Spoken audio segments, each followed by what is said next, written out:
welcome to the party. I want somebody to say in the lead. That's why I'm more retarded. Hey! Baby, welcome to the party. I hit the boy up and then I go skate around it. Baby, welcome to the party.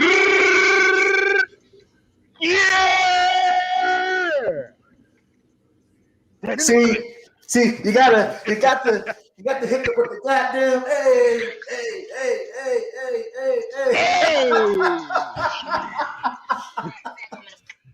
Ladies and gentlemen, boys and girls, children of all ages, welcome to a special Monday edition of the Under the Ring podcast.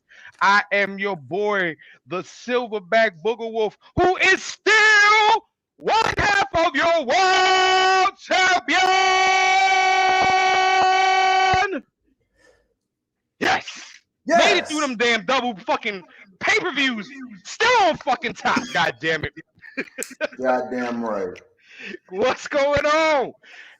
And joining me as always, the other half of your world champion, the other good stoner, my boy, Mike. Oh, what's happening? There's some good shit. Yep. Ladies and gentlemen, we will have the rest of the crew joining us a little bit later. Of course, you know our boy, the producer Mongo, will be on. We probably gonna have our boy Matty Bischoff. That's right, on a goddamn Monday. On a Monday, Queen. On a Monday, darling. You know what? I'm digging Mondays. Mondays is kind of different, and especially with the fact that Raw has not been the greatest. Here's the funny shit.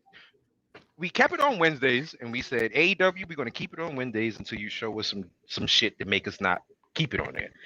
AEW said, okay, we got something for your ass. 4 weeks in a row, these motherfuckers had must-see TV. Yeah. And I 4 weeks in a row. And I never miss an opportunity to talk shit about AEW, but like you said, for the past few weeks, I have not had one bad thing to say. Right. I really have not had anything bad to say about AEW, so they showed us to shut the fuck up and move your show. And for this week, I think we definitely have, for at least this week. We NXT.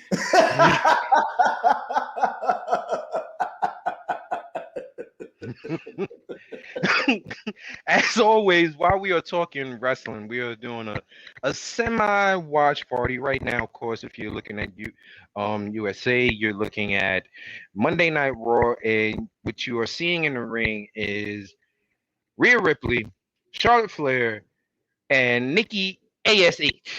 Nikki Ash, almost a superhero.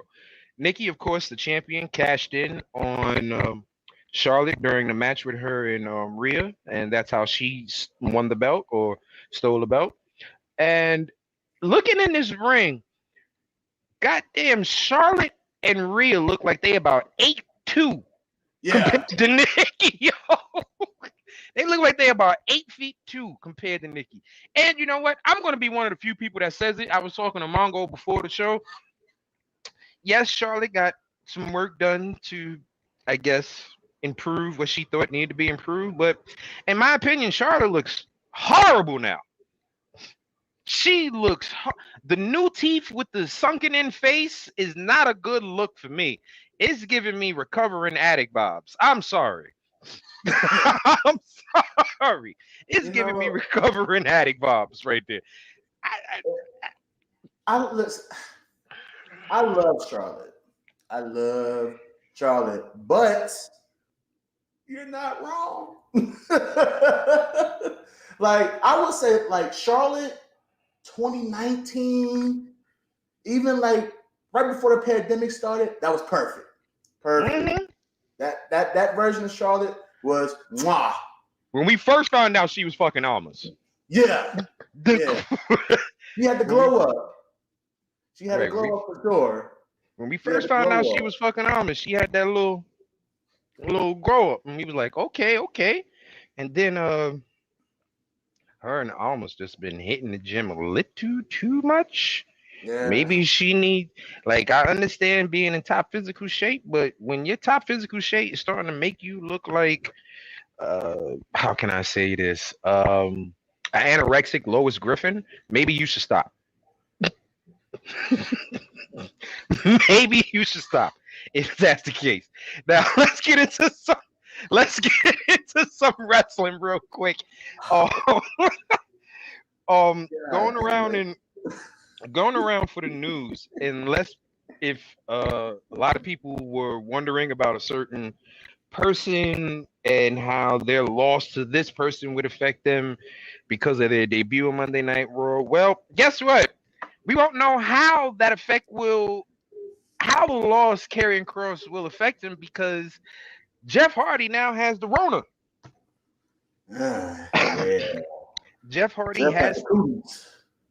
Jeff has tested. I said tasted. Jeff has tested positive for COVID-19. So whatever plans they have for him and Cross, at least for this week, is definitely now on hold until Jeff gets cleared, and wishing him a speedy recovery because nobody needs to go down with this shit. Folks, No. I know that the world is opening back up, but please don't forget, Reggie. Don't forget, folks. The world is back open, but don't forget, please, cross the switch ass. You know what? I wouldn't be surprised since they kept her ass off the main roster. She probably had a trick for them because, Yeah. as we know, Scarlett is not a part of Cross's call up. Which makes no sense. Absolutely no sense whatsoever. No sense whatsoever. Um, So, like I was saying, folks, the world is open, but still, wash your hands, wear your mask, social distance. Yes, we can move around a little bit more, but this shit is still out here. Please be safe. Yes. I'm not your parent, so I'm not going to nag you about it. But listen, just be safe. There's other people that want to live. And you know what? I'll take it a step further. You know what, y'all? If you have the opportunity to get vaxxed up, get vaxxed up. Pretty much. Like, get vaxxed up, man. Like I know that's one of the biggest topics. That's been a huge topic for the past several months about the vaccination. You know, folks being apprehensive about it, and rightfully so. But if you have the opportunity to get it, just go ahead and take the shot. You know, it's painless. You know, it's not going to affect your body in any way. I mean, for most of us, because not everybody can take the shot for various reasons. But if you don't have any pre-existing health conditions, please take the vaccine. Pretty much. It does keep yourself safe. It does not hurt whatsoever. You might feel like you got the flu the next day for a little bit, but that's about it. Would you rather have the flu for a day or be down for God knows how long? Think of it that way. Like I know, and I know, like we're gonna get off this, but I know, like I took my second, like when I took my second vax, I was down for a day. You know, my wife, she took her second shot this Saturday. She was pretty much resting yesterday, and today she's back to normal. So if you got the chance, people get vaxxed up. Make sure that you and your loved ones are safe. All right, coming up right now, as we can see, it looks like we're actually getting the United States match right now, the United States title match between Sheamus and Damian Priest, which has been a long time building. So we pretty much know where this is going. I'll put it to you this way: if Damian doesn't win it tonight, he's definitely winning it at SummerSlam. Irish Zorro. Yo, you have been killing us with your little comments that you've been having on our show, especially the dick sucking dog shit. That shit has me crying every time I think about that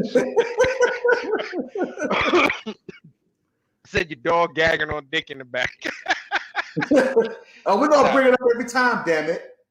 We're definitely gonna bring it up every goddamn time we can.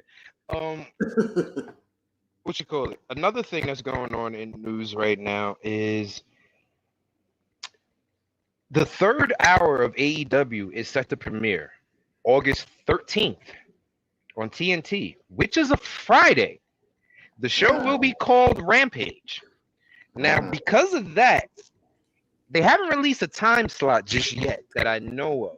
But the thing about it is, AEW is doing a pretty ballsy move. Let's be realistic. At this point in time, NXT has fallen off just a slight bit. Raw, we all know where Raw is. SmackDown has been the best product that WWE has had, at least within the past year. At least within the past year, SmackDown has been the best product. So AEW putting their, I guess, C show against SmackDown is a pretty fucking ballsy move. Yeah. And what'll be even more ballsier is if that C show beats out SmackDown at any goddamn point. If that show beats SmackDown at any given point during, even if it's just for a half hour in the fucking ratings, you can guarantee. Oh, listen. Yeah. Listen. Roman with the missionary position over and over and over. That this time we'll talk about that and give me 1 second. We'll definitely talk about that in just 1 second. Yeah. But AEW going up against SmackDown is really, really big, because if they can beat them, you can guarantee that is going to make Vince definitely admit that he's taking notice to AEW, and you can guarantee there will be tremendous rewrites on everything with WWE if that happens.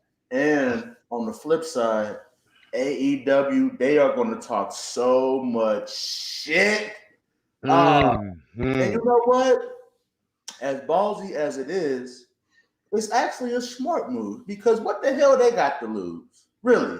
Like, let's keep it a buck. They're approaching year number 2 with Dynamite and all their other products. So they have nothing to lose. They really don't. Waters. And best believe, like I just said, if like you said, if they have a higher rating, even by a half hour, hell, it could be 15 fucking minutes. They are gonna highlight these shit out of that. Say, see, we beat y'all.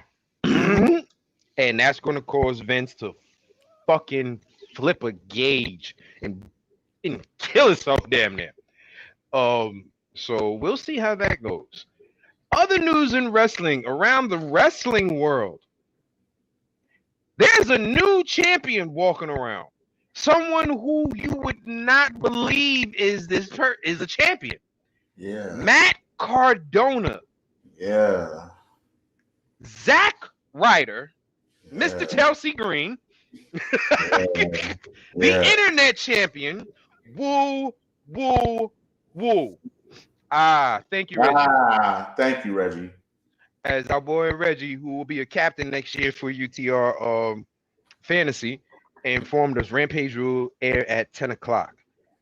But 10 o'clock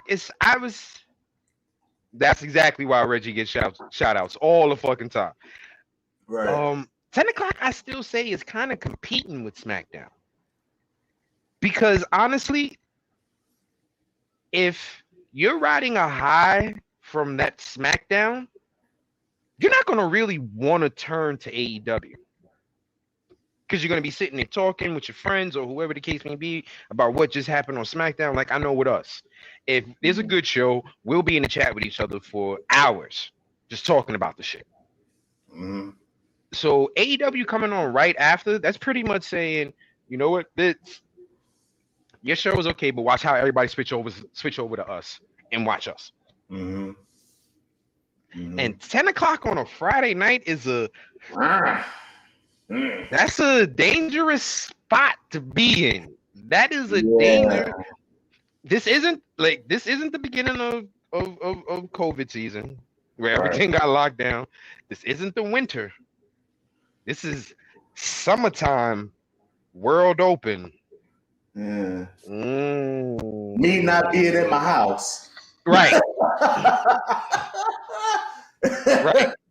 At 10 o'clock on a Friday, I am most likely out and about during this time of the year. And the thing about it is, I may catch the first hour. Maybe the first hour of SmackDown. But you trying to convince me to watch a wrestling show on a Friday night at 10 p.m.?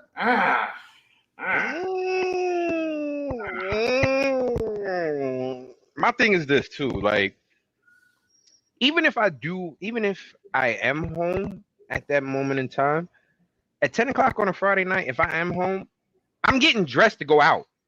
Yeah. Yeah. I'm getting dressed to go out. So That's definitely not.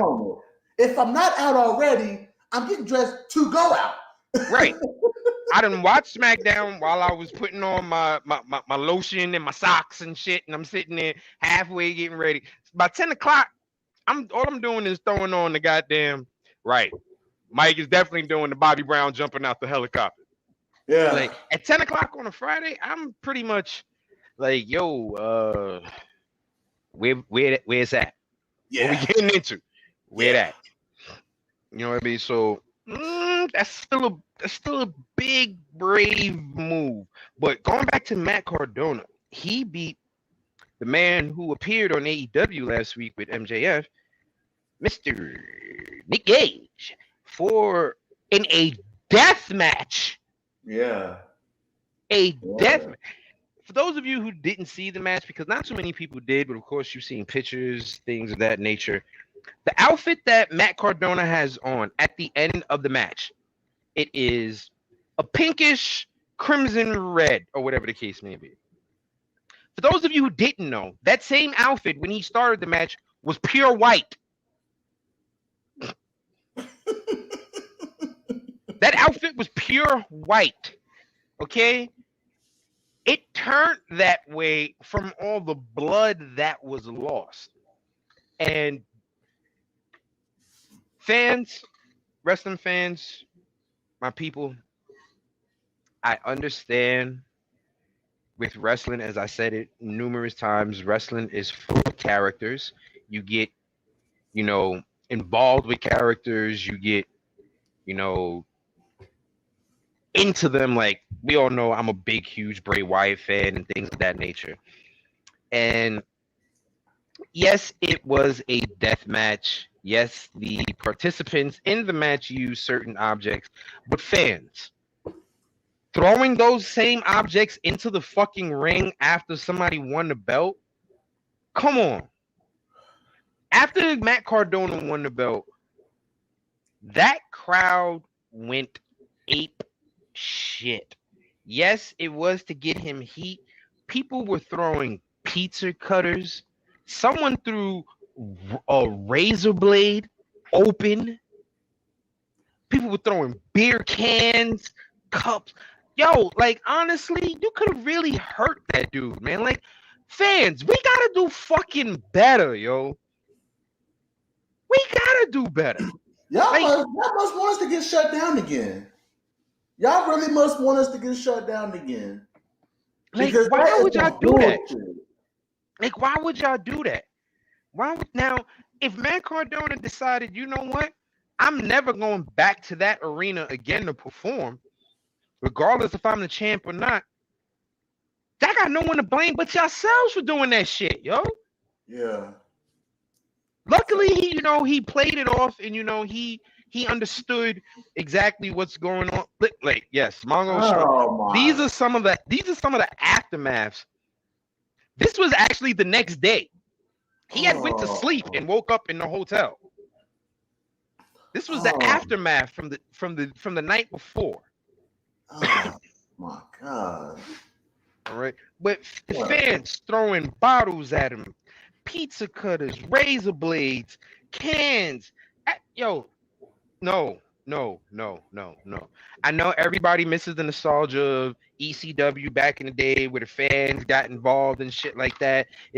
No, ECW was stupid for doing that shit too. Yeah, you're absolutely right. That is disgusting. ECW was stupid for doing right. I forgot who it was that they buried under the crowd buried somebody under a pile of fucking chairs. I forgot who the fuck that was. I think it involved the Dudley Boys. I think it was one of their matches. I think so. But fans, you got to do better. You got to do better. You cannot do that because now you're putting these wrestlers at risk. They're putting themselves at risk to entertain you. There's no reason for you to go that route. There's absolutely no reason for you to go that route. If they're already putting their You could bodies have on killed the the man. pretty much. Like you throwing pizza cutters and open blades. You could have killed the man. And it looks like we have a winner. Yeah. And the crowd has lost their shit. It looks like we have a winner.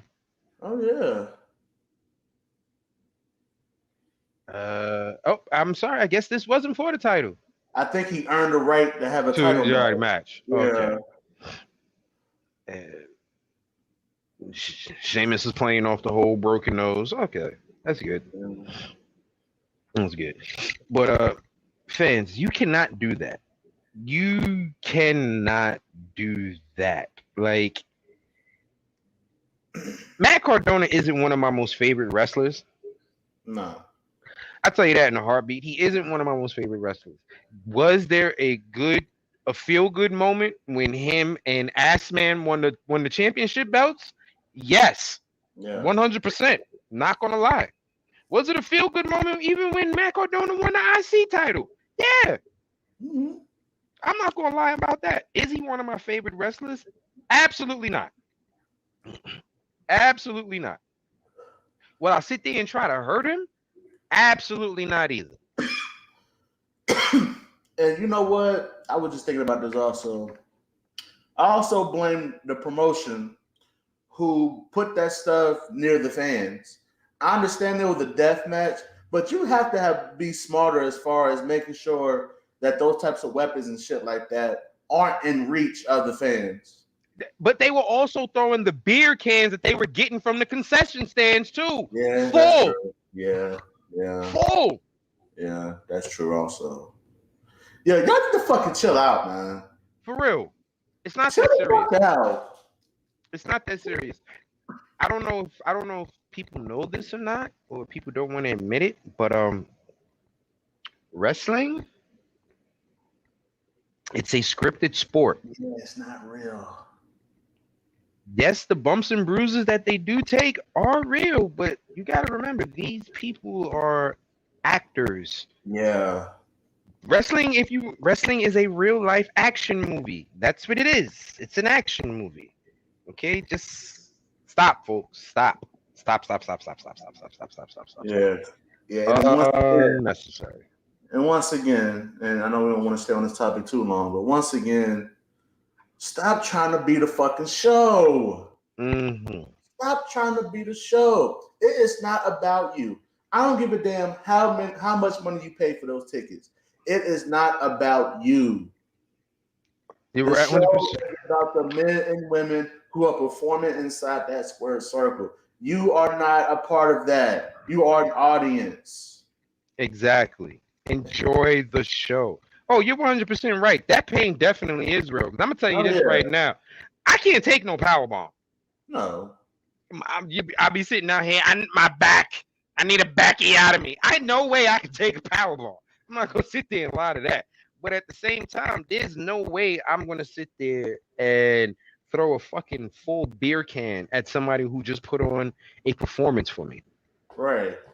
Someone who's risking their lives as is, just performing it because, like I said, like wrestling is fake as far as it being like scripted. But one false move can fuck up somebody's life in the ring. We've seen it. Yeah. Joining us from Louisville, Kentucky, the mean girl, Maurice's baby daddy, Maddie, a Bischoff. What's up, y'all? What's going on? What's up with it? We've seen it. A false move in wrestling has left people paralyzed. A false move in wrestling has actually killed someone. Like, we've seen bones snap. We've seen faces explode. Mm-hmm. Joey fucking Mercury's face. Good Lord. When that ladder hit his goddamn face and it exploded in that match with the Hardys. Fucking Sammy Callahan busting Eddie Edwards' face.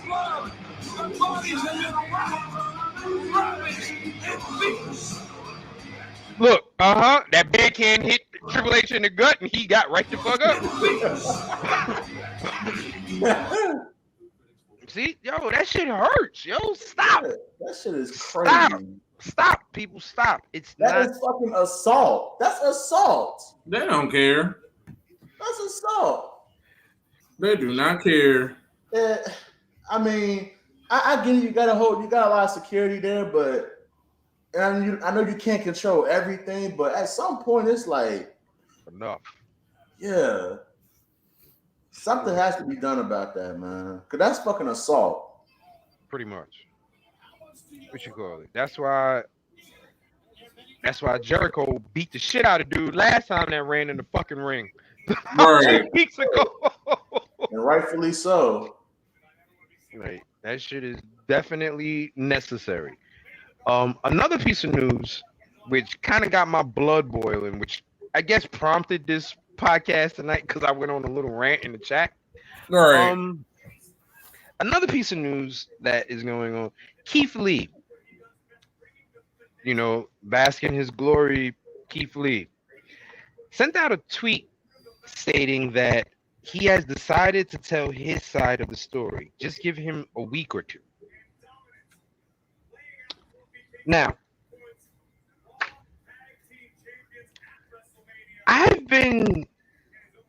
Keith Lee is definitely, I've decided I'm just going to tell you guys a story. Give me a week or two. What story? Yeah. And then you got, look, R-Truth, I think you should, dog, get it off your chest. I think he's bullshitting. But my whole thing is, though, what led me to this point is a lot of wrestlers are fucking divas. They are fucking divas, man. And yes, as a wrestler and as somebody with anything in life, right, that is true. Truth wouldn't encourage him to shit on WWE publicly. But that's the thing. Everybody wants Keith Lee to shit on WWE because that's the cool thing to do now. Mm-hmm. A lot of wrestlers honestly do not understand. Yes, there are some wrestlers who we feel were not treated correctly during their time run in WWE, but not all of y'all are fucking top stars. Mm-hmm. Not every person that steps in that squared circle through those ropes is world champion material. Yes, Keith Lee can be a fucking champion. That's 100% not a doubt in anyone's mind. Keith, are you expecting that shit to happen overnight? Seriously, a lot of these wrestlers are literally expecting them to be fucking skyrocketed to the goddamn beginning overnight immediately. Like, Keith, let's be realistic. Yeah, Keith was sick with COVID. That was definitely put out there. He did catch COVID extremely bad. He had a very bad case of it. But what is there to tell? Mia's been sharing wedding shit. She ain't sick. What is there to tell? I mean, he disappeared. For the most part, he's been transparent about everything since he's been called up to the main roster. Because when we were all complaining about his entrance music, he was straightforward and said, I know y'all are mad about the music, but we're working on it. Give it some time. Everything will be fixed. It did get fixed. Then he just disappeared. I don't think it's anything. It might be something related to him possibly having COVID, because that's the only reason I think he was gone. I feel like he had residual effects of COVID. Like, as much as they try to say he didn't have that, I think that's what it's all boiling down to. I don't think they were holding him back. They were just being safe and trying to get him cleared. Right. And then on top of that, like I said, everybody, it takes time. We all know I'm a big Almas fan. We all know I'm a huge Almas fan. But even Almas is acting like a fucking diva. Even Almas is acting like a fucking diva. And the shit that's killing me with a lot of people is they're talking a lot of shit about the company that they just left. Oh, WWE did this, WWE did that, WWE did this. And they're jumping ship to AEW to do absolutely nothing. The one person who jumped ship, who shut their fucking mouth, was champion for almost a whole fucking year, Moxley. The one person who left who didn't have anything bad to say went to another promotion and became champion. Everybody else that's been bitching and crying about WWE, y'all jumped ship and done what? What have y'all done? Shoot, the people that shut their mouth are was champion because, like you said, Moxley, Miro had all the. He was allowed to complain. They fucked him up. Wait, she said only wives one of us dressed up? First of all, I want to say something. I don't know your real name. We would love to know your real name so we can officially address you by your name instead of just calling you by your Twitch handle. But the fact that you noticed that lets us know that you are a true fucking fan of this show. And we appreciate that shit. But if you notice, we kind of all are dressed up in our own certain way. You know, Mongo is the producer, so he got to have that producer role. You know, and the rest of us are representing shit that we love. I'm a big Dusty Rhodes fan. Mike is always going to be happy with his Rusev Day. And then we got Matt down there with the Kang. I'm at home, damn it. I'm at home. I was at wrestling yesterday, so I didn't want to wear a wrestling shirt today. Look, I'm at work, so I gotta do shit. Right. So. Technically, Mongo is at work right now, so that's why he's dressed up. Technically, Mongo is at work. It's a mental thing. I work from home. I gotta make sure I feel like I'm at work. You know? Listen here. I'm not standing up for the show because there's no guarantee I got on fucking pants right now. That shows you what the fuck is going on in my life. I got on shorts. And all you need to know is I'm high. Hence the name. How old do y'all think Omos is? Without looking it up, how old do y'all think he is? 28. Nah, I'm going with almost. He's probably 31. 31, 32. 27. Are we sure about that? Yeah. Remember last time there was a little confusion about what his age was. So he's 27. He was born in 94. From Nigeria. Oh yeah, you got. No, I ain't gonna say. No. What are you gonna say? What are you gonna say? No. I put in the chat. Okay. But I want to go back to the wrestlers being divas. I'm gonna be honest with you. The Keith Lee situation, he better not have shit to talk about because let's be realistic, Keith. You got your push in NXT due to another person trying to be a diva. ACH. Like, you probably wouldn't have gotten the push that you've got if ACH would have shut his mouth. You would have definitely, you would have definitely been in a part in that storyline, but I don't think you'd have won a belt. I don't think he would have won a belt. You follow me on Twitter. How you doing, Shay? It is a pleasure to meet you. I think I've seen Shay comment on stuff. Okay. Yeah, I know you are. All right. Okay. How you doing? Pleasure to meet you. But let's be real. Remember, Keith Lee was getting ready to turn heel. He was about to murder Donkey. Yeah.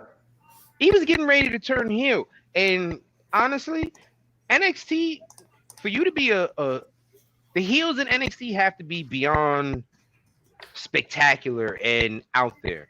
And at that time that Keith Lee was turning heel, his personality wasn't out there like that. His old interest theme, if you think about it, screams heel, bask in my glory. Listen, everything about him says fucking him. Like you said, bask in my glory. All to be a great. to be to be a great heel. To be actually, honestly, I'm sorry. To be a great face, you kind of got to be a stuck-up asshole in a way. Yeah. Yeah. To be a good face, you have to be an asshole. You have to be an asshole to the bad guy. And the bad guy is usually the person telling the truth about the situations. Right.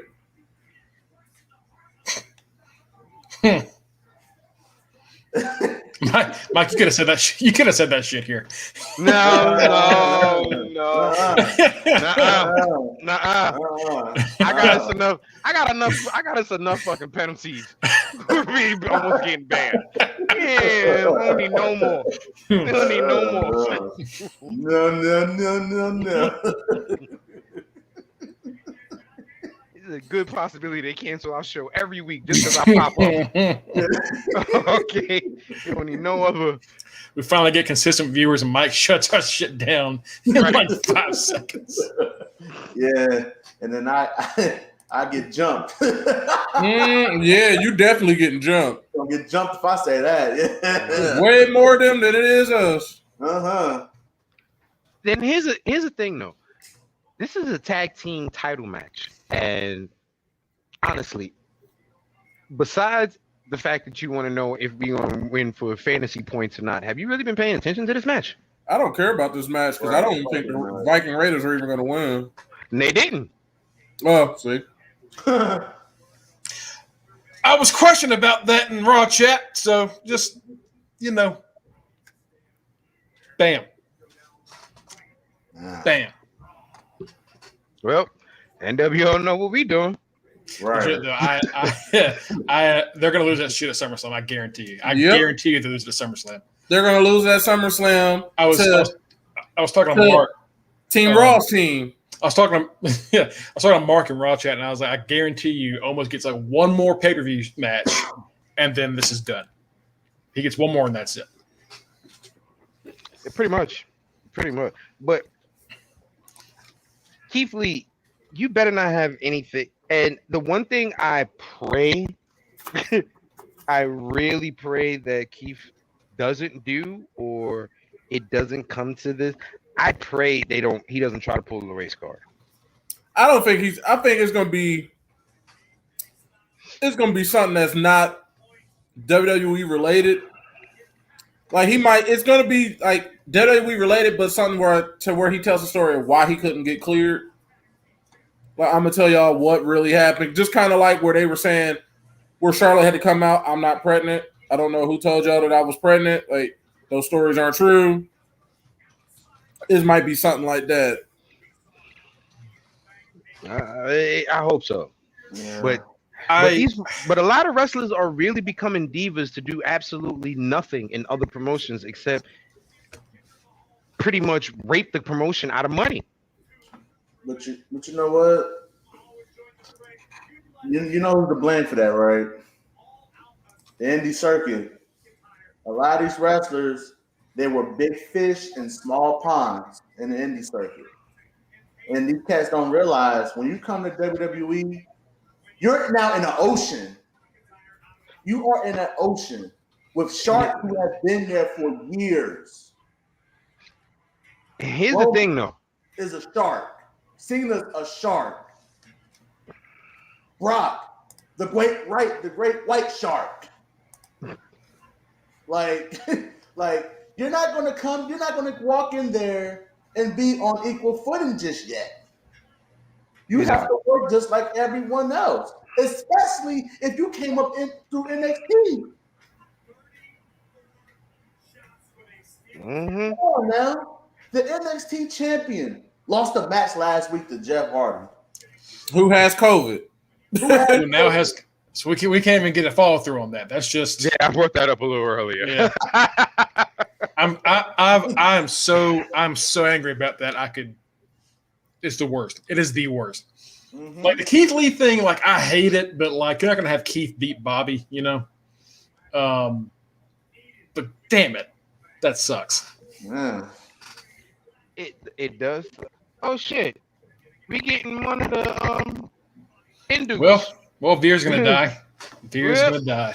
Yeah. Yep, pretty much. Because Yeah. Shanky got beat down with that chair last week.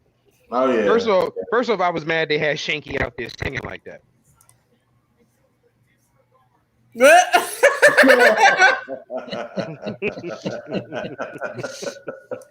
Should get better management, man. Just saying. Pow pow pow.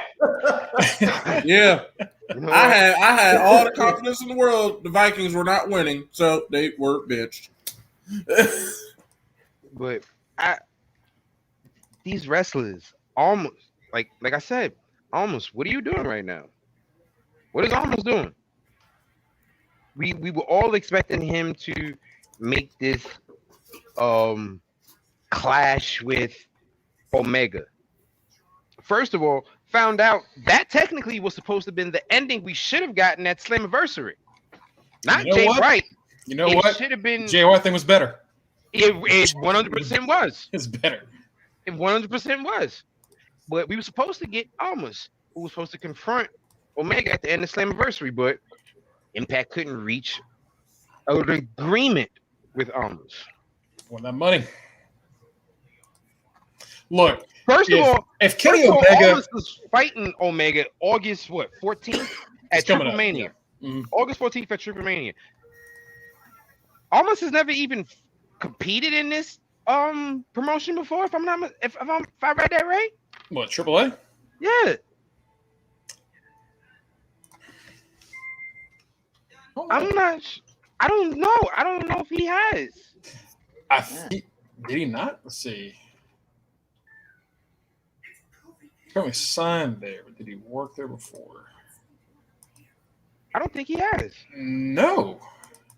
It should be his debut. Yeah, right. If not, we don't watch everything. It's a lot of wrestling, but like as far as what we can see on a Google search, this is the first one. So yeah, and also I say this every time someone says something about like not getting enough to go to Impact, or whatever. If Kenny Omega can take time out of his crazy ass schedule to go work Impact and enjoy it, get your head out of your ass. You know, just go. Just go. Literally, have some fun with it. The world champion is going over there. It's one of the most exciting shows for this reason. Everyone's showing up. It's like the middle ground for everything. Just go. Get a headline. Well, it lets you be one of the. It's And fun.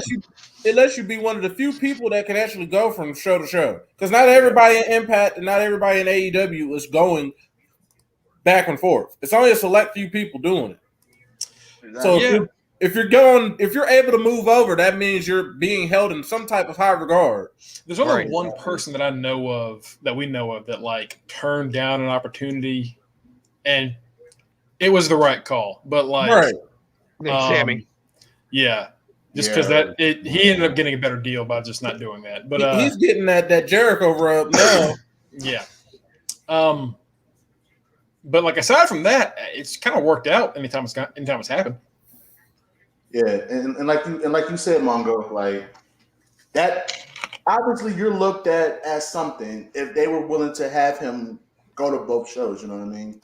Because hell, we complain about like WWE superstars not being able to go on both shows during the bubble, and that would have been fun. Hell, we're able to see Kenny Omega put on great matches in two separate companies. Listen, Like that shit is dope. I'll put it to you this way. Right now, with the two champions and the way the two champions are being booked for WWE, right now is the first time that I don't want there to only be one champion that can go bounce back and forth from show to show. Because y'all know for the longest, I've been calling for WWE to unify the fucking belt and just have one champion bounce back and forth. Right now, with the two champions they have, Who is that? With Veer and Jinder.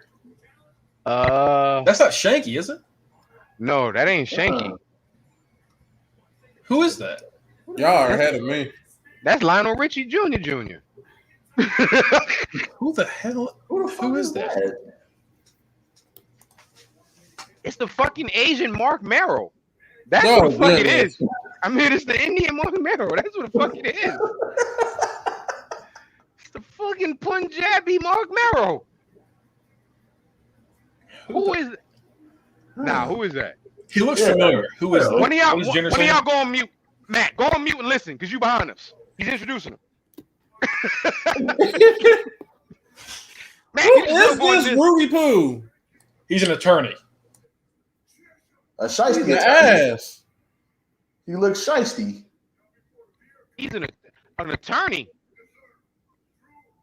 That motherfucker's the same size as Gender. What law is he studying? They're SBU? gonna sue Gender for destroying the bike, I think, is what they're saying. So, and that was like an 18-syllable name. That I can't pronounce what he just said. I'll see if I can get a name, but I'm not gonna I'm not doing it. Mongo, at some point we're gonna have to go over the pay-per-views that kept our belts. Did we not go over them last week? Did we? Yeah, we did. Yeah. Oh shit! Damn, I smoked way too much. Yeah. I'm about to say we've been there, brother. Yeah. Someone was like, why old dude look like Adnan Vert? Oh. Oh, that ain't right. That ain't right. Damn, don't bury the man before he gets started. Damn.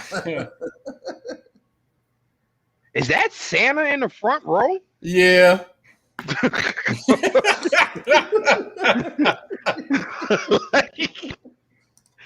All right. I'm glad I'm not that fucked up. Thank you, Matt. I appreciate you. But god damn. Gender is back to do what? But see, here's another thing. Be hated. Gender's a perfect example. The Indian Malcolm Bivens. Okay, I got it. I got you. But Gender, see, but that's what I was talking about, how people don't need to be fucking divas. And if you're not divas, you can actually have a lucrative career. Mm-hmm. Especially if you just wait your fucking turn. Gender. That man was in 3MB. 3MB was a laughing stock of wrestling. That man went from that, threw on a couple of pounds of muscle, and next thing you know, was champion. The Mac Daddy Maharaja. He getting it. Dopest wrestling celebration ever. Yeah. Ever. Job celebration. Yeah. Ever. Ever. What, Mongo? Who you gonna argue with? What's the argument? Oh my god. Oh my god. Shit, we need you to calm your ass down a little bit. You're gonna get us kicked off this shit. You know what? It wasn't one of us. It wasn't one of us. It wasn't one of us. It was a fan. So if a fan says it, that's a fan. That ain't a... Holy shit.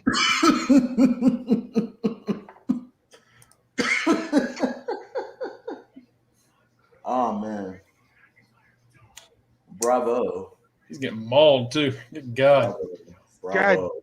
God damn. Fight, Mufasa.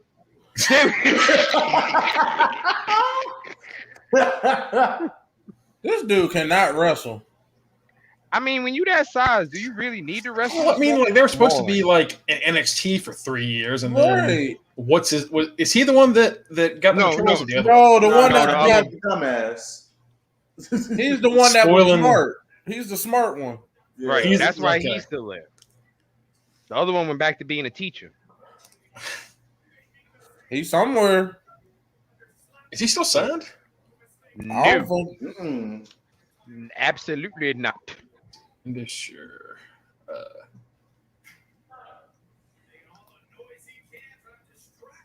because they showed up at like that India specific show they did in like January. Yeah. So like he was around then. Mm-hmm.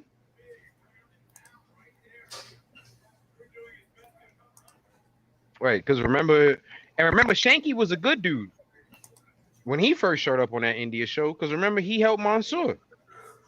That's true. No, Shanky actually. No, Shanky teamed up with Rey Mysterio. He is still with the company. Oh, Mr. Pitcher Man. Mm-hmm. Oh. They got his ass He's in outside. catering.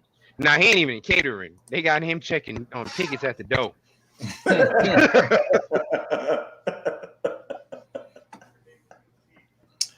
They got him. He wasn't in Louisville. They got him checking tickets.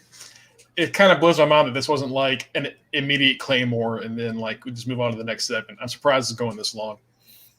Because they're trying to finally show that these guys can actually do something. Because all they've been doing is just walking around for nothing for how many years now. Like we didn't even see a match with them in NXT. What is up with all these contenders matches? Right. It's weird, right? Like we didn't get like Money in the Bank qualifiers for half the people that were in those matches, but we're getting There's your Claymore. 90 contender matches. It's WWE. Y'all act like shit makes sense. Fair enough. Y'all act like shit makes sense. WWE. It never makes sense. Oh, the one thing I will say about AEW, from what I also read too, about that new third hour that's supposed to be happening, Rampage, Kenny Omega wants to highlight more women wrestling on that show. Okay. I mean, good, but like On your Friday night show, though? It's a smart idea because, like we said, the female. But that's the thing. Like, you're still giving them, like, yes, you're highlighting them, but you're giving them a shit time slot. well, it's like it's every show but Dynamite gets more of the women's divisions. Like you have a good women's division. You have At least you just signed like Thunder Rosa. You got Serena Deeb. You got Big Swole. You got Britt, like Swole, not Swole. Crap. Nyla, thank you. Like you have a lot of stars in that division. Just showcase them more. You can do it on Dynamite, but like they're all over Dark and whatever the other show is. Like that doesn't mean anything. It doesn't mean anything. But I guess with Rampage being on TNT, that kind of, I guess, rectifies that situation. I don't know. It's better because it's on TNT. But that would be like if WCW had like a strong women's division. It's like, all right, we're gonna like Nitros for the main show, but Thunder, you can see him on Thunder. It's like, did WCW have a women's division for like 2 minutes? Because remember, like Walter Blaze showed up. Like they had one. They had one wrestling dudes. Yeah. After that, like they didn't really have one. They just they had women. They had women that happened to wrestle, but they had no division. Yeah. Okay. It'd be like if WWE was like, yeah, Raw, SmackDown, NXT, but main event is still on UPN. You can catch the women on UPN, main event, whatever the fuck it is, and that's not UPN, IP, whatever, like one of those channels. Like put them on your main show more. Problem is, AEW is pretty much saving too much time for Japanese wrestlers we don't know. Well, what's your name? Amy Sakura just said she's coming to AEW full time, which is she's the one that was Freddie Mercury. Remember, she had like the mustache. Okay. Her. I didn't like her. So she's coming back to like I think she said something on Twitter like I got a one-way ticket to America, and I'll be going to AEW. So. Okay, I thought it was Lil Man. I thought you were talking about. I thought you were talking about Lil Dude. Lil Dude with the jacket. I'm trying to like watch more of that stuff. of like the Japanese like Joshi stuff and try to like watch more of it because like if AEW is going to keep bringing them in, I've got to at least like know what I'm about to get. No, you do not. No, you do not. You know why? Yeah, he do. No, you know why? Well, yeah, I do. Well, I yeah, he do. yeah. Well, you got a job that requires that. But like I definitely. But I'm saying, as the in this scenario, as the casual wrestling fan, this is AEW's job to let us know who the fuck these people are. Mm-hmm. I agree with that. And they've done a shit job of that. They've done horrible. Well, you know what would have really helped with that when they did that tournament? If those matches were on Dynamite, thank you. That would have helped out a lot. If those matches were on Dynamite, first of all, why was there a U.S. and Japanese bracket? That should have never fucking happened to begin with. My only thing is, I guess it was a COVID thing, but like, why would you not like delay it for like 2 weeks? Have everyone get through, the waiting period, and then do the tournament. You weren't in a rush to do it. Like, just do it then, and then go. But because half of those matches weren't even on Dark or anything. They just weren't broadcast. They were on YouTube. Like a lot of them weren't even on YouTube. They just weren't shown. But the Japanese side of it, a lot of those weren't shown at all, which is really confusing. So I don't know, man. It's like they have ideas and then they just don't really follow through.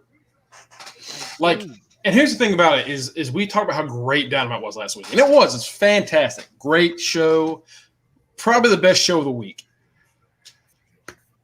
But the follow up is where they fall short. Yeah, like you can have big news. Oh, look at the surprises. There's Chavo Guerrero. That's cool. What next? What's gonna happen? What next? Like we were talking about it. We were talking about in the chat, whether or not they should put the belt on. Do they put the belt on DB? Do they put the belt on CM Punk? Do they leave it on Omega? I personally said they put the belt on Hangman because of the build that they've had towards Hangman and Omega. In a perfect world, it goes on Hangman. In a perfect world, it goes on Hangman at all out. In a perfect world, it goes on Hangman. Omega wins it back by doing some grimy cheating shit, maybe even injuring Hangman. And that's how you can bring in your super babyface Daniel Bryan to save the day, get the belt, and then Daniel Bryan from there can have an open challenge. And with that, Daniel Bryan is a believable champion who you believe can be beat. At this point, I'm just worried that AEW is going to end up. They're going to fall into a TNA situation with collecting all these WWE guys. Even though CM Punk hasn't wrestled for WWE in forever, he is more known for his WWE run. They keep bringing all these WWE guys in. If you notice, I didn't mention him at one point in that little scenario. Right. Yeah. Well, the difference is with TNA when they were doing it back then, they were getting like Val Venus in 2010. Like hello, they were getting Orlando Jordan. Like AW is getting Miro, Andrade, Aleister Black, CM Punk, Daniel Bryan. Like they're getting big names, people that are like most of them are currently in their prime. No storyline. That's the part. Like right now, we were talking before, like Jungle Boy, Darby Allin, guys like that are like moving up the card. But when you bring in 10 of those guys at the same time, they go right back down. Yep. Exactly. They should be moving up more. Like Brian Cage just lost the SCW championship. He's going to go on his own. But where does he go after that? Where does he go next? Oh, no. He's going to fight Ricky Spanish for at least another 4 months, 4 or 5 months. Because the one thing AEW does do is they prolong feuds too fucking long. Yeah, the Pinnacle Inner Circle thing's been going on for what? Like 6 months? 6 months? Since Rona started almost. And we should have ended this with a blood and guts match, and that ended up being like the first match of the series. It's weird. Also, I don't know if y'all noticed this, if y'all didn't have the sound on. Eva Marie got no reaction from this crowd. No one likes it. Well, like the whole point of Eva is like, oh, fans are going to boo her. They're going to hate her. You're going to get a big reaction. No reaction. No one cares. So that means it failed, right? Because the whole idea is off the screen. Did they cheer Nikki? They cheered Nikki. They cheered the shit out of Nikki. Okay. Hold on. They did. When she comes out, when she first starts talking, they were cheering her like crazy. You deserve a chance, all that. Now, after like a good 4 minutes, that's it. Quiet. Yeah, and then Ray came out. Quiet. That's literally what happened in Louisville. Like there was a report from Dave Meltzer that said she was booed in Pittsburgh.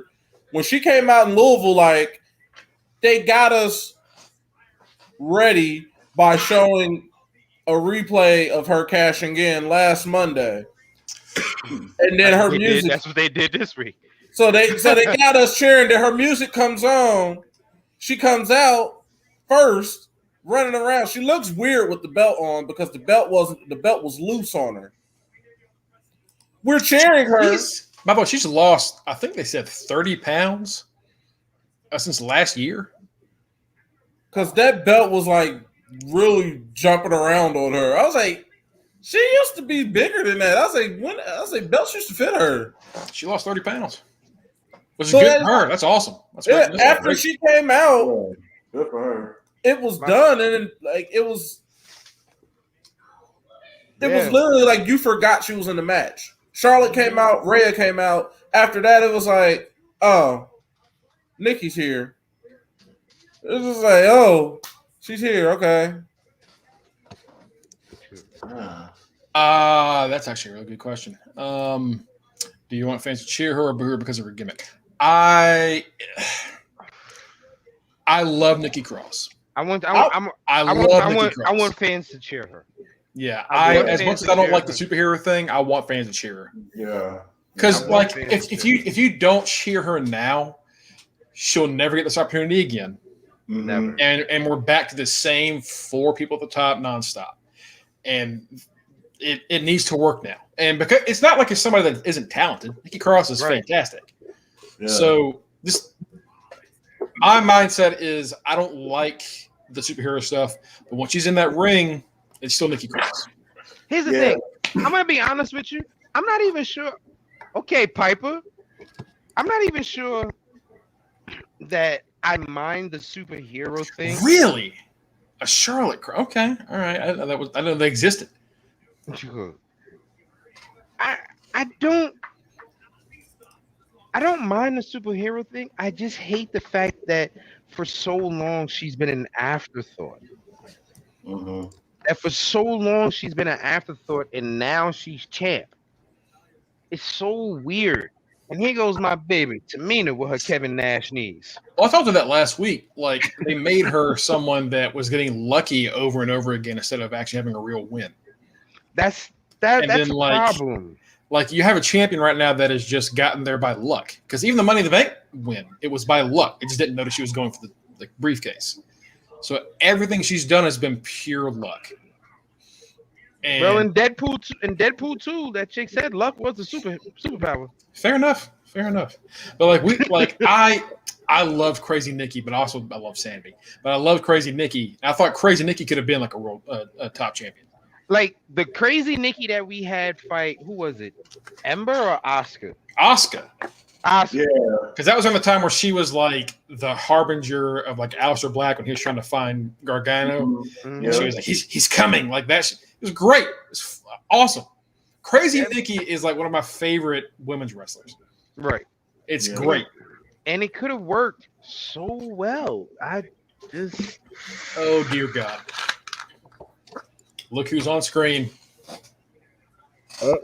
I mean, y'all were saying that it made everything with Nick. They made everything that happened with Nikki look like luck, and they continued that last night.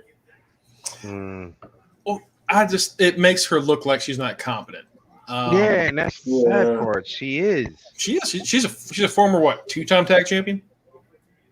Yeah, like last year in the summer in 2020, she almost beat Bayley for the championship. Like you had her looking like an actual contender, and then for no reason, good Lord, I can't move. But you know what, Mongo? It's almost like. Oh wait, is Natty really hurt? Is Natty hurt? Oh, is Natty really hurt? Natty might actually be hurt. Oh shoot. Okay. Oh God. That's not good. That's right. Because the fact that she's like has the smile on her face thing, that's oh boy. Dang, I hope she's not seriously hurt. Oh man. Well, there you go. Whoa. What? Wait a minute. Keith and Cross? So WWE said, "Oh, you didn't like them both losing? Fuck who do you want to win? Who do you want to win this time, huh?" Like, bravo WWE. Bravo for telling bravo to them for telling us shut the fuck up and suck our dick. That is such a Vince McMahon. We want. That's such a Vince McMahon fuck you move, but you gotta respect it. You gotta respect it. It's a beautiful fuck you move. Honestly, that takes beautiful balls. Fuck you move. That takes serious balls to just look at your audience and say, "Fuck you." Like 2 of the last 3 NXT champions are fighting now. Ain't nothing on the line. This is the rematch we wanted. Pretty much on Monday Night fucking Raw. Yo, with no build. Why just not? Ass. Then say, "Oh, you didn't like the fact that we had them both lose? Okay, guess what? Somebody's gonna lose again tonight, bitches." Yeah. Bravo. Look what COVID did. Y'all complained, and now look what COVID did. Y'all complained, and COVID said, "You know what? Since y'all want to complain about Karrion Kross, I'm gonna get Jeff Hardy." Mm-hmm. Look, he grabbed Jeff Hardy and sacrificed Jeff Hardy, and now they're gonna make you even more mad. They're gonna say, "Here's Keith Lee, here's Karrion Kross." I respect that middle finger to the face. Keith Lee shouldn't be losing. Oh my God, Keith Lee lost. Oh really? Well, guess what? He gonna lose again, motherfuckers. Either he gonna be 0-2 against Cross, or Cross gonna be 2-0, or somebody gonna be 1. They're gonna be 1-1. Well, it's like, who do you want to win? Because the series. We're gonna get a third match. Hey, yo, Vince, that's good. That's good, Vince. I hate it, but at the same, like, you gotta respect it. You gotta respect that move. You really do. You really do. You can't get mad at that shit. That's fucking good. See, that's the stuff people need to be worrying about. Instead of worrying about Kofi Kingston not getting a push and all that. We got. Do you want to talk about that? Do you want to talk about that? Yeah, I'll save that. Go on. No. Go on. No. Save it? Okay. We got any more news we want to talk about before we do anything else? I have no, we talk about it. Fuck it. 2 tears in a bucket. Fuck it. What they gonna do? Shit. We had a whole. You know what? I am a motherfucking expert. We had a whole conversation about Kofi Kingston. People were up in arms that Kofi Kingston was basically buried. And it was an article on K-Side Seats. I wholeheartedly disagree with it. They have a part where they say, Jeff? How you doing, brother? What's good, Jeff? Brother, for the pack.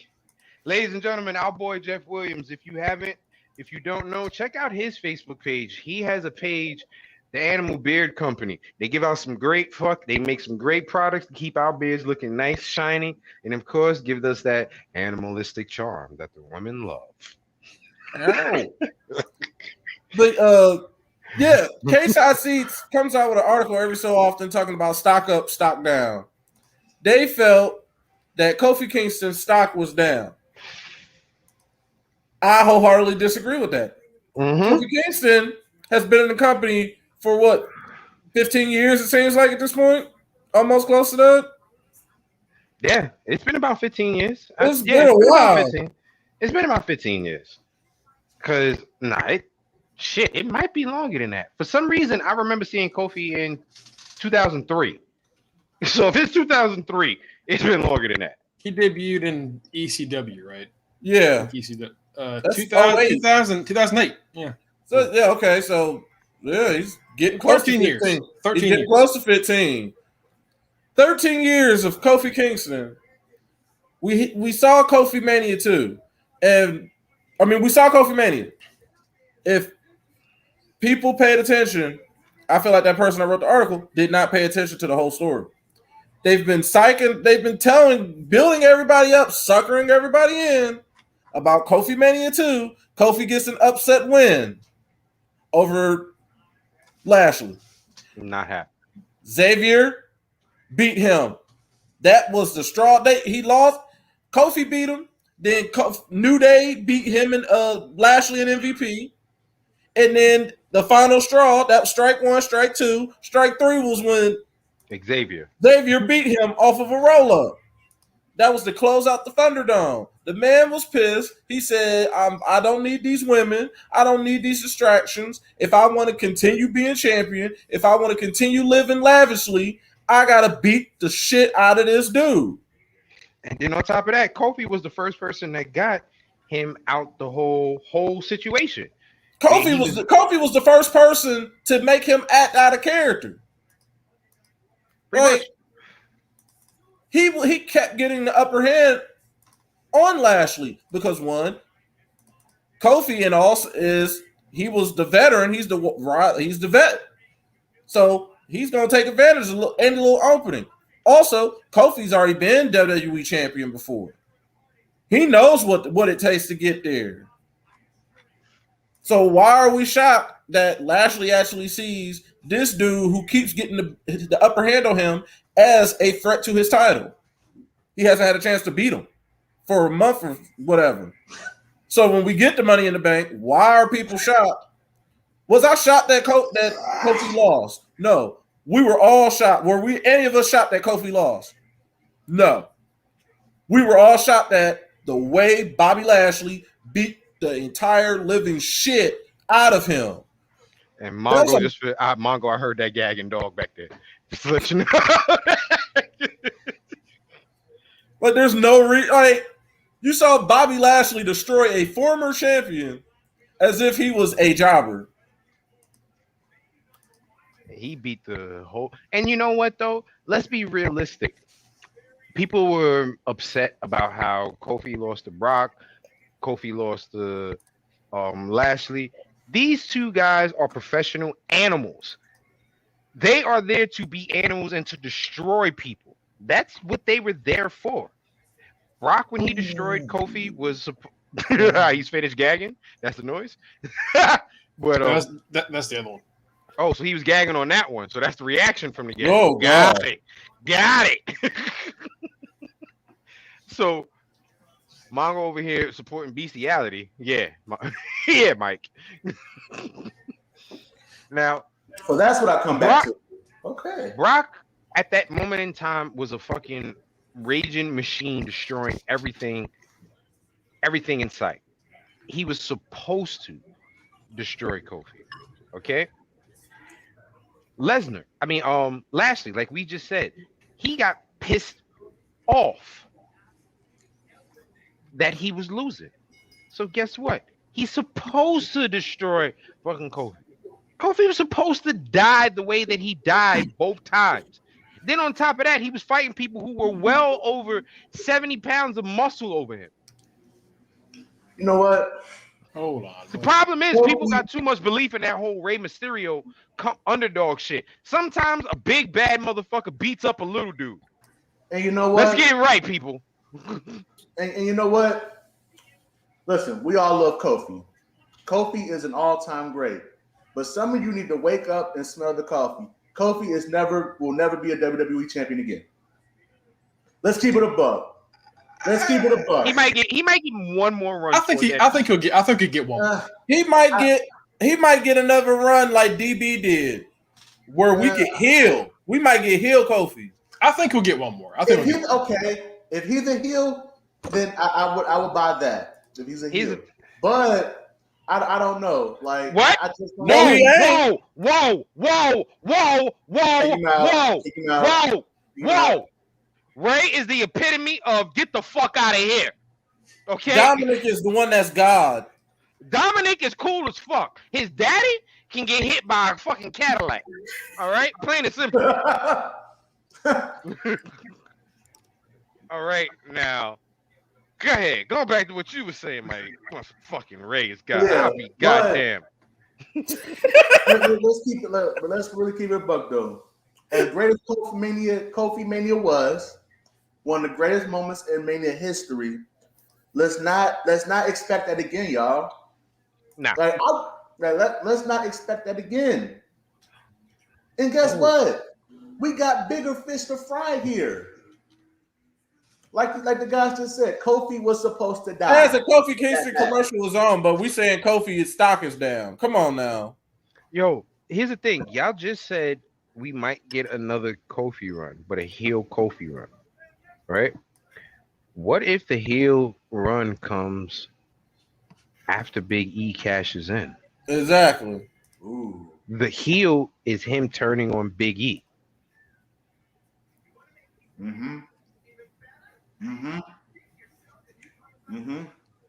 Then what you gonna do, woke audience? Who you gonna root for then?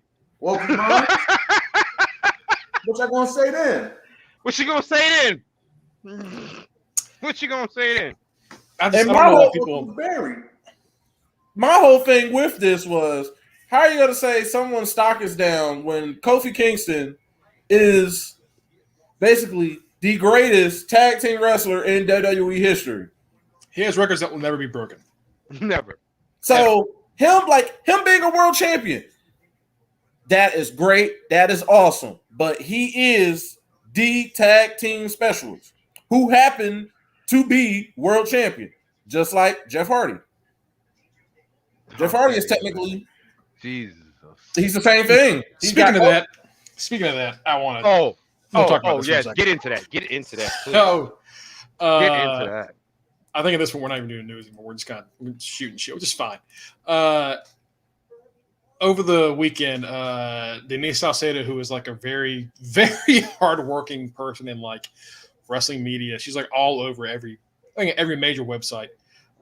She sent out a tweet saying, "What is a hill you're willing to die on, wrestling wise?" Oh, I saw that, and someone said something stupid. Someone said that Eddie Guerrero was a B+ player, and the entire wrestling community, I mean, fans, wrestlers, haters, every single person, Latino heat, they shat on this dude for like 2 days straight. You will not disrespect Eduardo Guerrero.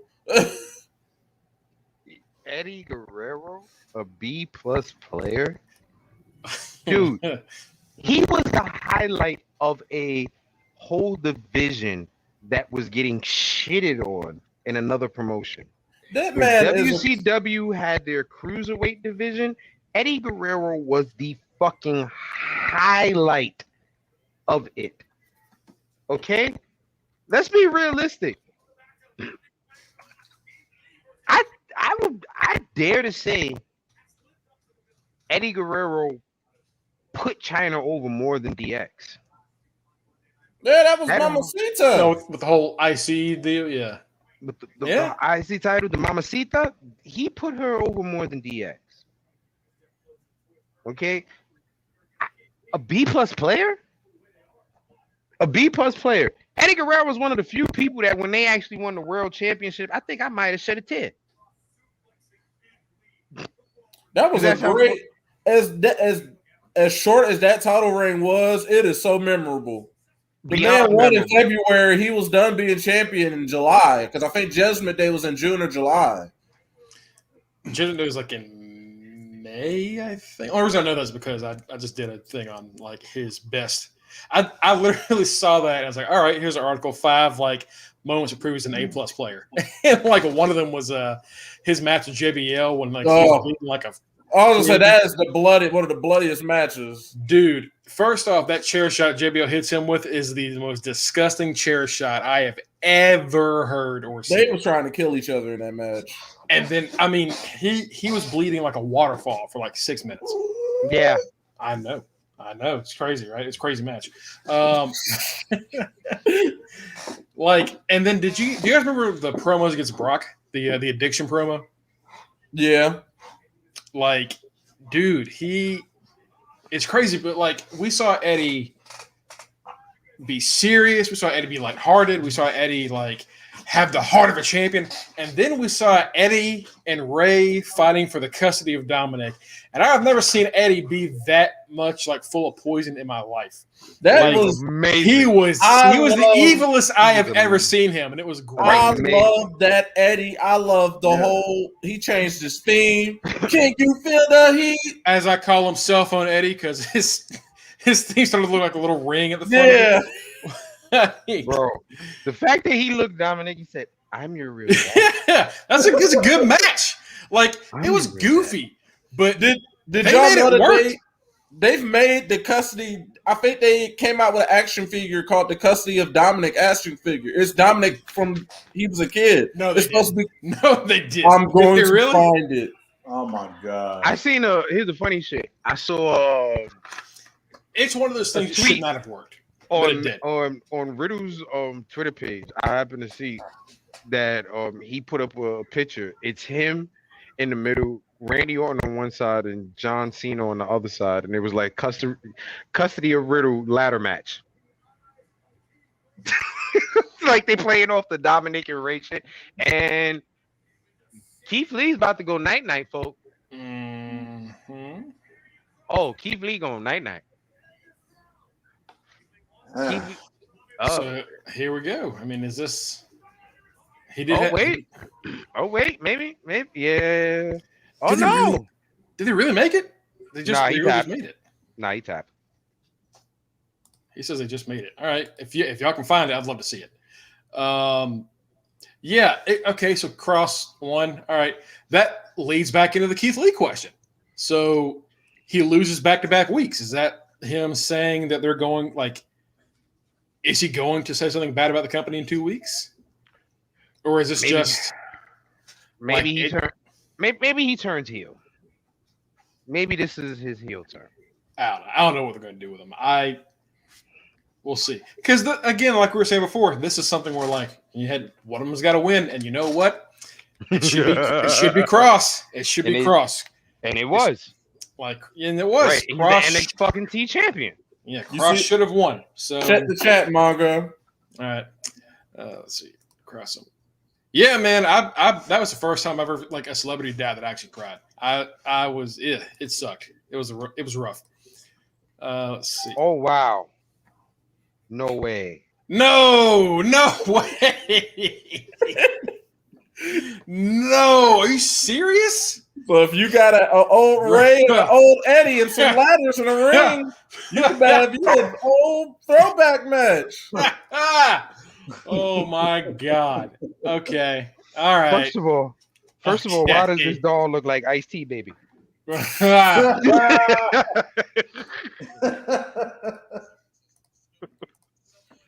I saw it, I was like, I don't know if I would even buy that. Okay. There it is. There it is. Okay. That is Walter. That's that is Walter. Speaking of Walter. So last week we were supposed to get Walter and Ilya Dragunov too. Mm-hmm. The week before we heard that he had a hand injury and he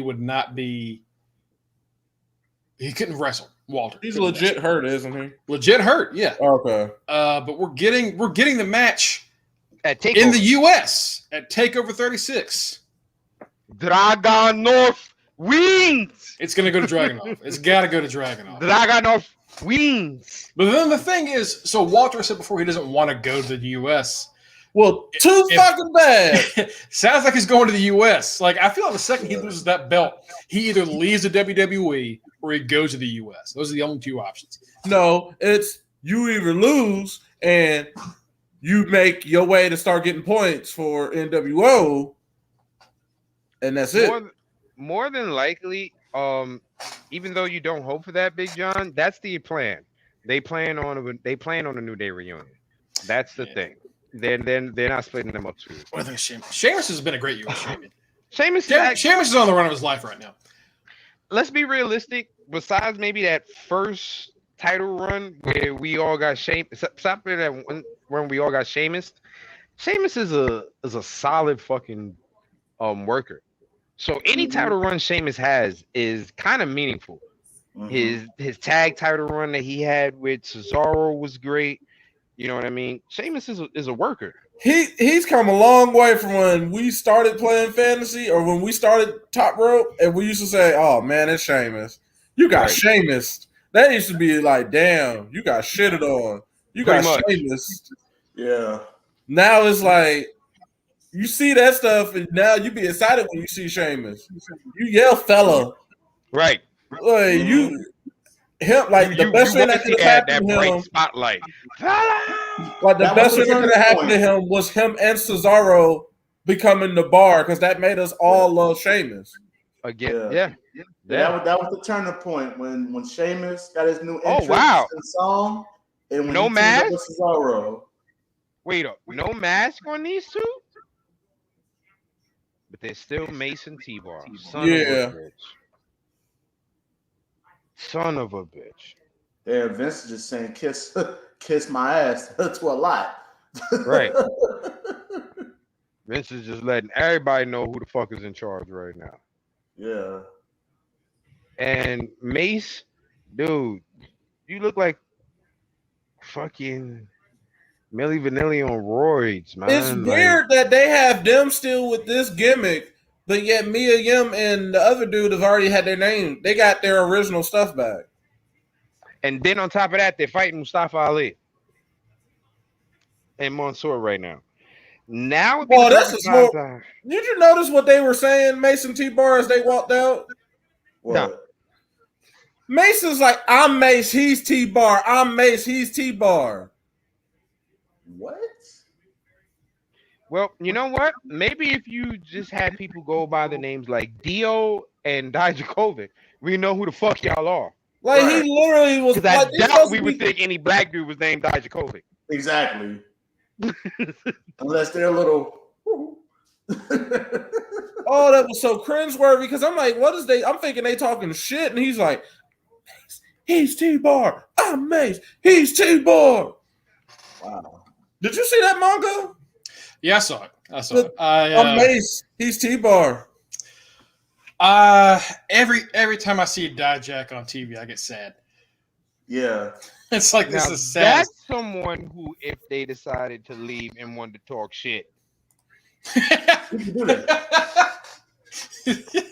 I'm glad he told me.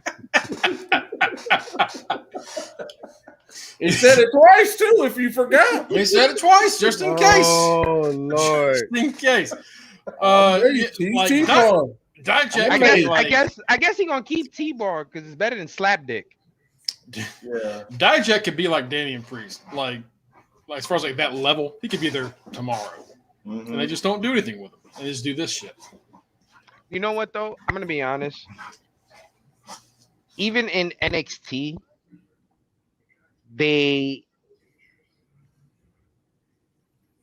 Dijakovic wasn't the top star they had in mind, and they kind of carried over to the main roster because. Honestly, Dijakovic came in at the wrong time. The people that he's coming in with are the ones that are the biggest stars. Right. Like he's coming in with Keith. He came in with Keith Lee. He came in with like Kieran. Who's Keith Lee? Who else came in with? Fucking didn't he come in around the time Drew came in? Or no, right after Drew. He came after Drew. Yeah. But he came in around that particular time with that group. It's like Keith Lee, Damian Priest, right? Them three, because Priest and Dijak, I watched them in ROH when he was dominant. He was Donovan Dijak, and Damian Priest was Punishment Martinez. Because I was like, right. yo, these dudes is tall and they doing cruiserweight moves. Mm-hmm. Like these, so like he unfortunately came in at a time where there were bigger stars who were not even, I wouldn't even say more skilled than him. They had more of an it factor. Yeah. And that's something that we always talk about with wrestling. Yeah. You got to have an it factor. If you don't have that factor, you're not going to make it. Right. But you know what though? With NXT, they at least highlighted at points that he had it. You know what I'm saying? Like his feud with Keith Lee. But we always knew he wasn't going to win those. Yeah, that's what I'm saying. Like, but at least it's like we always say, you can take losses in NXT and don't look weak. Like with him, even though he was never going to win a feud, he still put on great matches. Like Mongo said, you know what I'm saying? Like at least I'm like, okay, most likely you're going to lose, but I'm not going to get a great match out of you. But you know what's funny? The one person who would look bad losing on NXT, even in a good match, Cassius Ohno. Yeah. Put on a hell of a match, and still, it would look bad that he lost. Yeah. I think that whole. I think him getting out of shape really fucked him over. Yeah, he got fat, and then even though he was still putting on great matches, it's like, dude, like, get in shape. I just don't think him and WWE was a good mix. I don't think. Nah, and to think he was originally back and then leave. But here's the thing: originally, before he got hurt or whatever happened to him, he was supposed to be Roman. Well, Ono was supposed to have that spot in the Shield, not Roman. Well, they would have been sucked anyway. Yeah. Mm-hmm. Well, the wrestling guys had other plans. The wrestling guys had other plans. They were like, no. We need a Samoan. We need a Samoan. And you ain't it. No. You are Kevin Owens with long hair. Pretty much. You even got the same initials.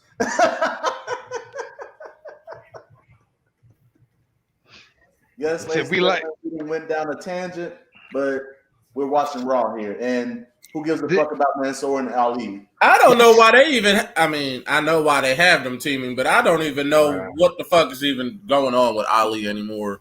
The thing with this is supposed to be Ali is supposed to be telling Mansoor that he's being used. You know that if he wants to be highlighted, he should follow behind him. So Mansoor last week was like, you know what? No. They'll get lost. And you know what? They tried, and then didn't Johnny or one of them was hurt right after. Got fucked up. Ciampa got fucked up first match on the main roster. Yeah, Sheamus fucked up Ciampa. Mongo, you're on mute. Sorry. He got hurt, and then he said, if I ever go back to the main roster, I'll retire. Okay. Yeah. There we go.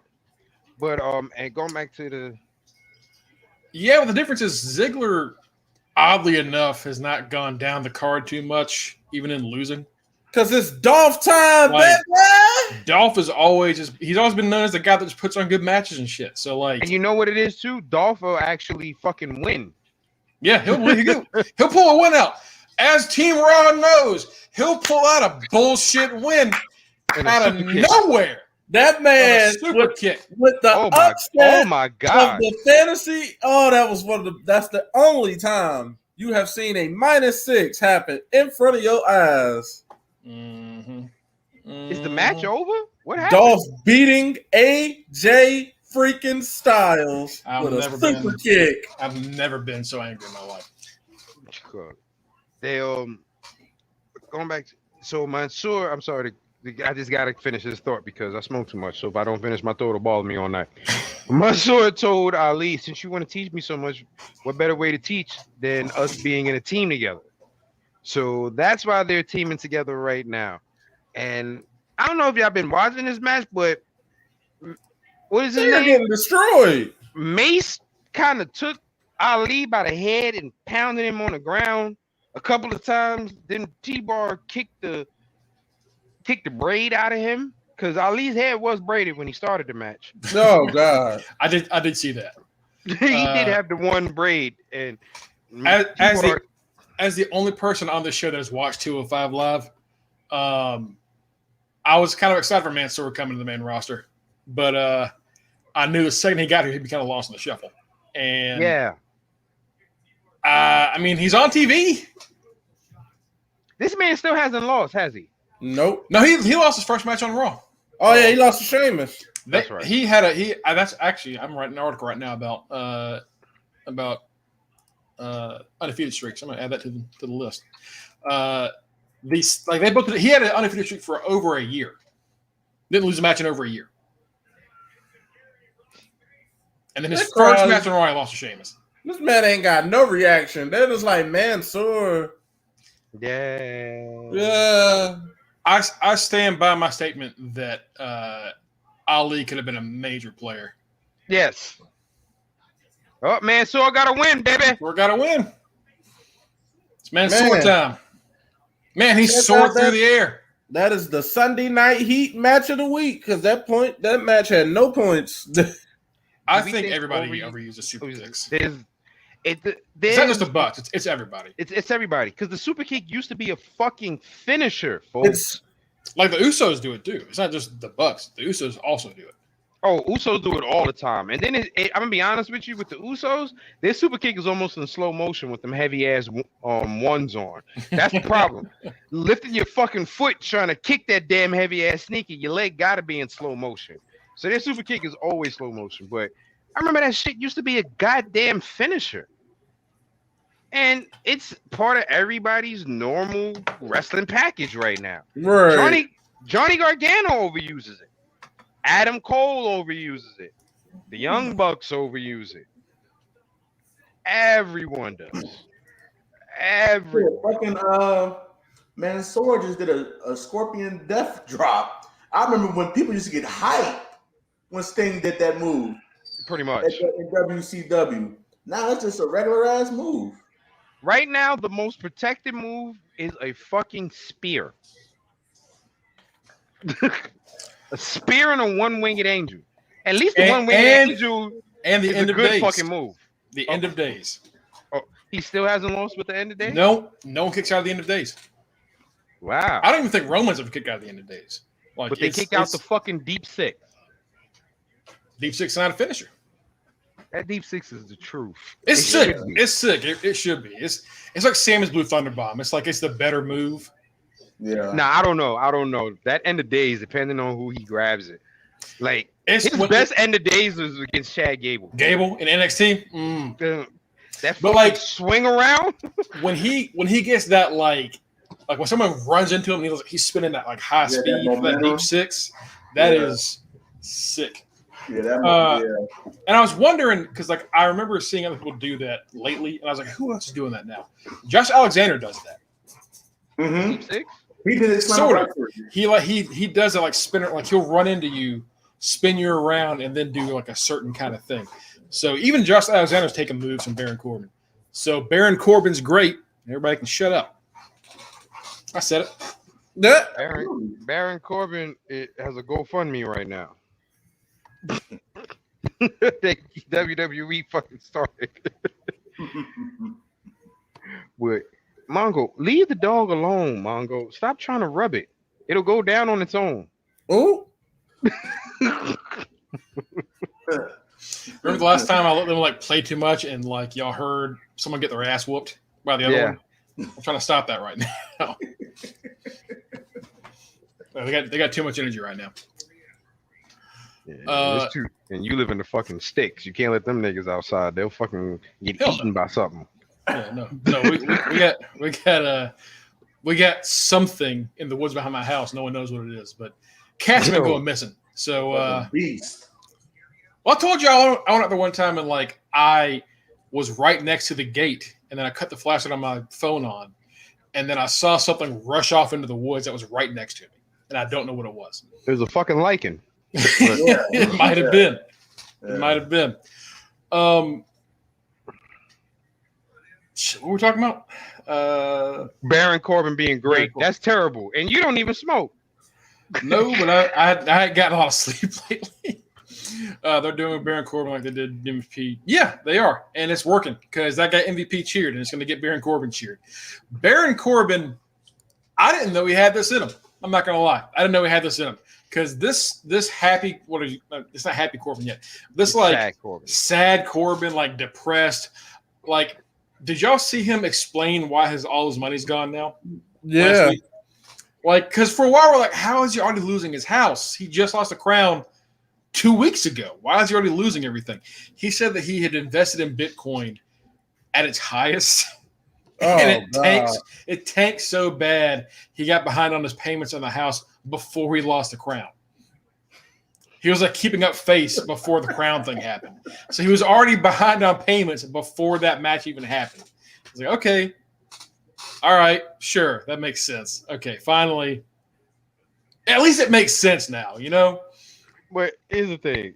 Regardless if it makes sense or not, we all know Baron Corbin ain't fucking broke. Right. Follow him on Twitter, Instagram. Watch the shit he cooks and drinks. You talking about the porterhouses that he makes every other goddamn day? Night. Fucking $85 steaks that he makes every goddamn night. The goddamn $150 fucking whiskey and bourbon he drinks every day. The $75 fucking cigar he uses. Yeah. I saw him make I think it was 6 of those tomahawk tomahawk steaks. Yeah. Bro, do you know how much them shits cost? Right. He's saying, my daughter, all she's eating is SpaghettiOs, making her sick. The fact that he had Kevin Owens go in his wallet and give him some money, bro, on fucking Friday. That shows you how much. It's Tegan shot him in the nuts. I'm like, as much as everybody hates Baron Corbin, like they're supposed to in the WWE universe. They don't even like seeing him down on his luck this bad. They're like, you know what? I'll give you some money. Like go back to being the dick. KO said, go get a new shirt, clean it or something. Like I don't know how to clean a shirt. I'll help you do it. All right. I'll help you out, dude. It's just the sad. I mean, I understand that Baron is, but WWE. I've never seen anyone this depressed in wrestling. The last time I saw someone this depressed in wrestling was the referee Tim that kept trying to kill himself. Oh yeah, Tim White. Tim White. If this was 15 years ago, we would have weekly Corbin trying to kill himself segments every single SmackDown. We would have seen him at a bridge, and then we would have seen a mannequin get thrown off of a bridge. And thank God WWE has gotten more sensitive to the world. We would see him kick a chair out from under him with a noose around his neck, but his feet hit the floor because he did the noose too long, and he's just thank God WWE has cleaned it up. Or he would have said, we would have seen him get in his car and it blows up. He fakes his death to get the insurance policy. He's just closing himself in the garage for monoxide poisoning. Was like, it's an electric car. Man. It's not even. It'll be what you call, like you said, he's trying to put a noose around his neck and they kick the chair from under him, but he's too fucking tall, so his feet just land on the floor. And he's like, oh, I can't even do this right. Or the ceiling just falls apart. Right. Did y'all ever see the Ladies Man? Yeah. With the hanging, the fucking fan. I just imagine that scene, but with Baron Corbin. His wife just comes. What are you doing? Well, I see MVP's back to his big suits again. Shoulder pads. Yeah, that suit is hefty. That suit weighs That suit. First of all, look at the collar situation in the suit. Like when you got this much room in your collar, your suit, that's a little too much material. Yeah. Like And then goodness he had a gracious. vest underneath that, a heavy ass vest. I want to know, is his cane a cane sword? I want to know who his barber is that dyed his beard to look that much not gray no more. Because they did a Right. damn good job. Because they blended that Oh, shit in real this well. is what they did. Lashley Huh. was by himself last night in Louisville. MVP had already got to Kansas City. MVP went to the hood, probably got So shape up, he right? got a Yeah. shape up. He got a Yeah, re-up. you see the enhancements and everything. Because MVP know everybody, so he probably like, hey, I'm in Kansas City. I need a lineup real quick. Get my beard together. Got you. Mhm. I just want to know one of the worst things I've ever heard in my life was MVP trying to rap. What is Cedric doing? I don't know. Does he have on Big Swole's vest? Why is Cedric out here looking like if he does leave, where's he gonna go? Right. If he does leave, where is he gonna go? Honestly. AEW. He He'll goes go to to AEW. Because everybody And then goes to do AEW. what? And then, like I'm not said, saying he should. I'm saying that's where he goes. and then does what? Nothing. Because no big guy does well in AEW. It took At Lance all. Archer a year and a half to win a belt, and it's not even an AEW belt. Right. Why Cedric Alexander got on Black Big Panther Swole's Sisters outfit. vest? Bro, I was getting ready to say he looked like the what you call it, that was in Black Panther, the ones that was in the mountain. Yeah. No, you know what he looked like? He out here looking, Velveteen Dream is fired. Let me be Cedric Dream. He the off-brand Velveteen Dream now. Wait, does Shelton have eyebrows? No. They look like they tattooed on. He got them R-Truth eyebrows. Nah. Why does Cedric look like no, Cedric. Really? Why are we having the Hurt Business back out here? Why is Cedric looking like Crazy Eyes from Orange is the New Black?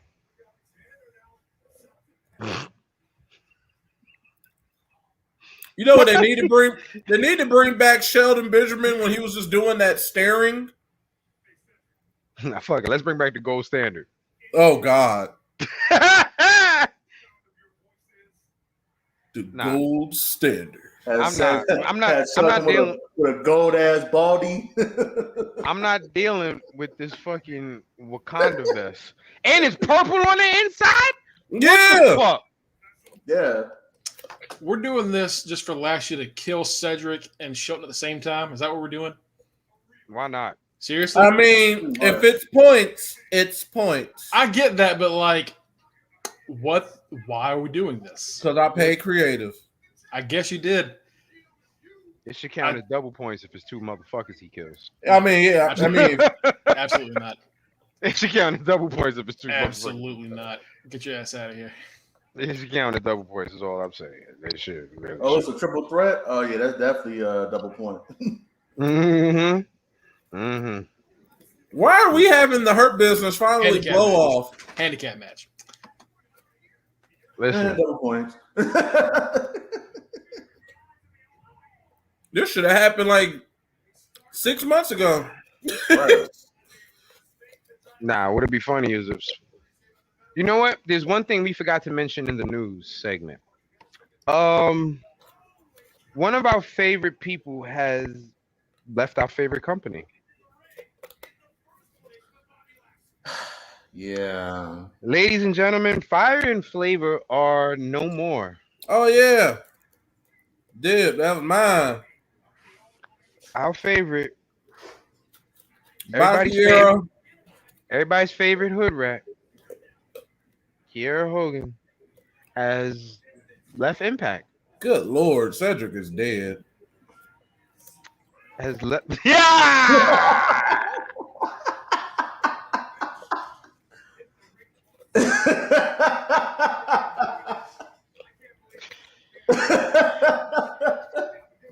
That's disrespectful to Elaine. Oh, that is amazing on every Yes. level. Ladies and gentlemen, Mongo is the Elaine of our group. Yeah. Mongo is the Elaine of our group. And there it is, the most protected finisher. Right now, the spear, I think the spear might be the most protected finisher. Because you got 3 people who are doing it. You got Roman, Edge, and Lashley. And Did he just hit? Then you throw in Oberg. Right, so that's 4. And Lashley is hitting Oberg's moves by hitting the jackhammer on both of them right now. I love Lashley's spine dominant. Oh, good God. Yeah, that's got to be. Come on. That's got to be like 80 points right there. The way he just killed both of them. That's got to be like 8. Nah, Shelton and Cedric dead. Yeah,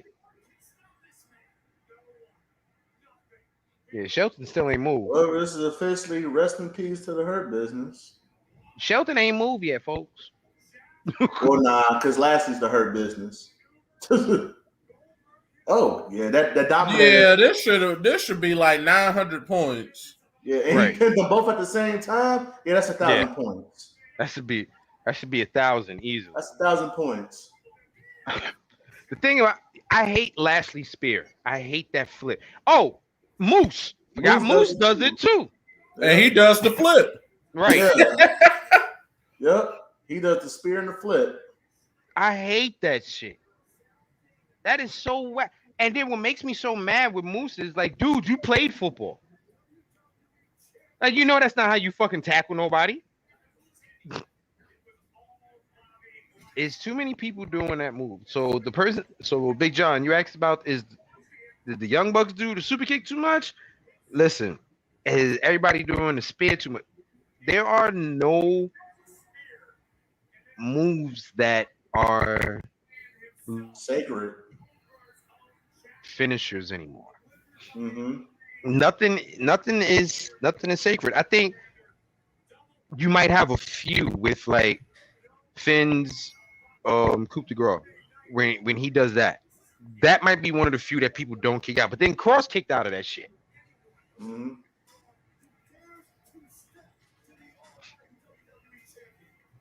Well, we just watched a mauling between Lashley, Cedric Alexander, and Shelton Benjamin. Pretty much a handicap match. Yeah, the handicap match, more like a handicap mauling. Pretty much. Yeah, because Lashley just murdered his former stablemates. Yeah. And why do they still? I'm really mad that they still got almost in this goddamn short sleeve peacoat. I was mad about that last night when they were here. I was like, I know he hot in that little crackhead jacket. Right, like, bro, like, come on. You get the man a coat that fit, if anything.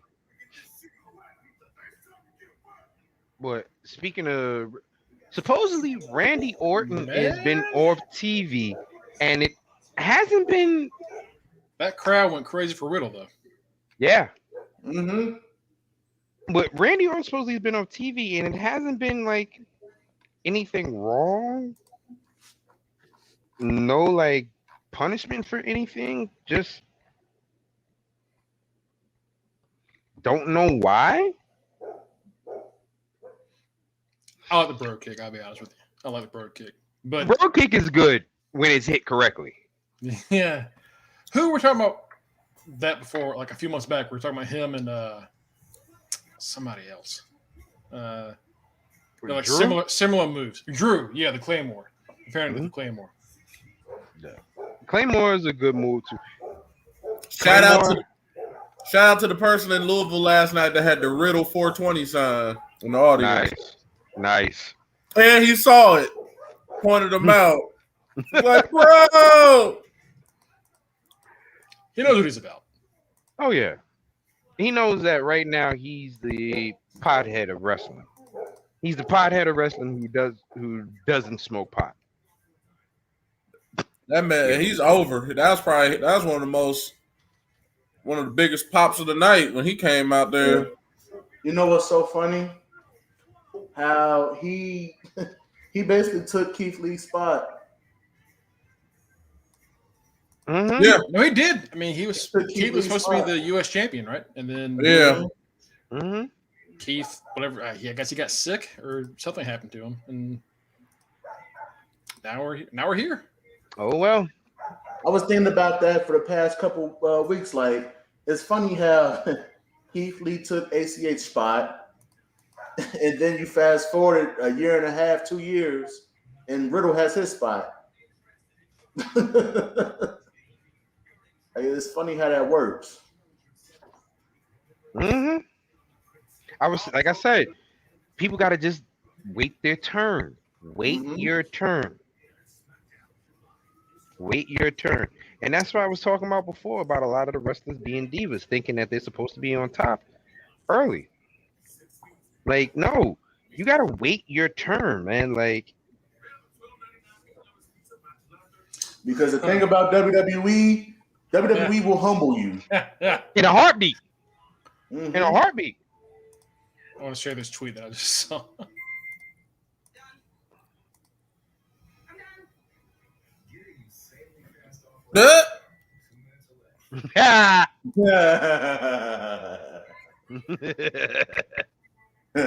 Facts. But your show won't be So the thing about the chamber match is it was better that Kofi got in there instead. Yeah. I love Ali, I do, but the Kofi Mania thing was just such a better story. Could they have had Ali be better since? Absolutely. They dropped the ball on him like 6 different times.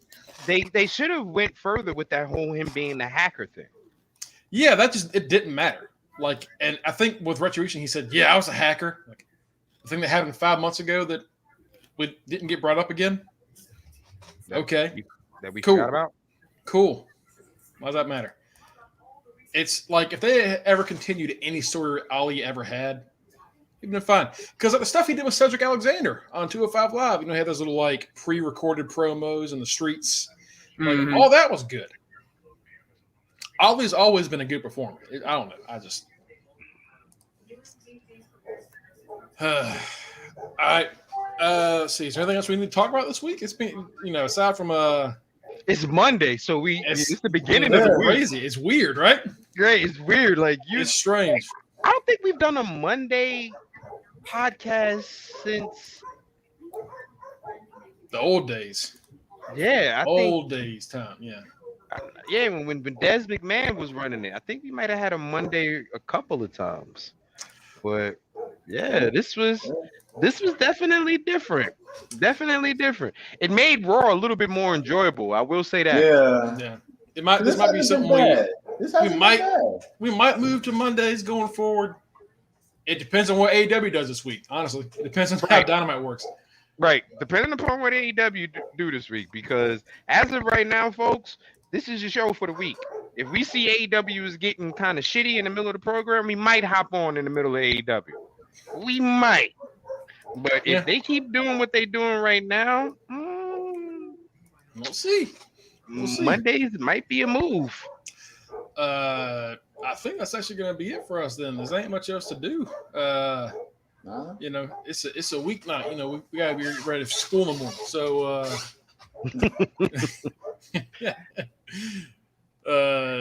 but anyway, thanks for following along with us, folks. Anyone that's been new, we appreciate it. You can follow us at facebook.com/Under the Ring Pod and twitch.tv/Under the Ring Pod. You can also catch me, Twitter at Greg Bush SK. I'll be sure to update that place with anything involving the podcast, along with anything that's written by me, because I want to get paid. Anything else? Anything else y'all want to plug before we get out of here? Once again, shout out to our boy Jeff, who hopped on today. Don't forget to check out his company, the Animal Beard Company. Great beard products, keep you looking shiny. Shout out to our boy Tito. Hasn't been on in a while, but he is still part of the cast. He's still here. Our boy Tito just got to make that money. We ain't mad. We ain't mad at you, brother. You got a family to support. We ain't mad at you. Coins, man. Get them coins. Right. Shout out to our boy Justin too. Now, Justin, we are mad at because you ain't doing shit. Nope. You ain't doing a damn thing, Justin. You ain't doing a damn thing but going on dates. Look at that throwback. Wow. Okay. Yeah. I guess we'll try to. I guess we'll try Monday next week too. So we'll see what happens. But yeah, you'll know if you go to the podcast page. Right. Go to the podcast page. Like it. Like the podcast page. God damn it. Don't forget, we still have a couple of pieces of merchandise that we want to give away. It's not nothing big where you're going to be like, oh my God. This is not The Price is Right. We ain't got money for nothing big right now. It's just a little token to let y'all know that we appreciate that y'all are watching us and y'all are with us. Don't forget the way to do that, to earn that merch, plain and simple, go to the page, like the page, comment you know how we can get. You know, we can get better merch. Like the page. Tell your friends. Share it. Share all our stuff. The like button is free $99. Yeah. We're not charging you to hit the like button. The like button is free. Shit, Twitch is free and you're watching us here. All right. Well, on behalf of the boys, I'm Mongo. It's been a fun one. We'll see you next time on the Ring Podcast. Out.